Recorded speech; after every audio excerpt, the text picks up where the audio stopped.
ഇന്ത്യയിൽ നിന്നുള്ള നാലാമത്തെ ഏറ്റവും വലിയ കയറ്റുമതി ഇനമായി സ്മാർട്ട് ഫോണുകൾ മാറി.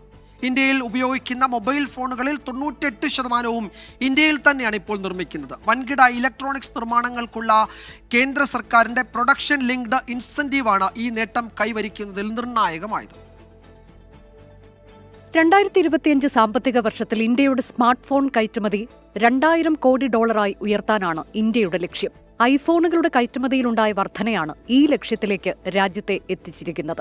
2024 സാമ്പത്തിക വർഷത്തിൽ $1200 കോടി രൂപയുടെ സ്മാർട്ട് ഫോണാണ് കയറ്റുമതി ചെയ്തത്. സർക്കാരിന്റെ പ്രൊഡക്ഷൻ ലിങ്ക്ഡ് ഇൻസെന്റീവ് പദ്ധതി പ്രകാരം ആപ്പിളും സാംസങ്ങും എല്ലാം ഈ ലക്ഷ്യം കൈവരിക്കുന്നതിൽ നിർണായകമായി മാറി.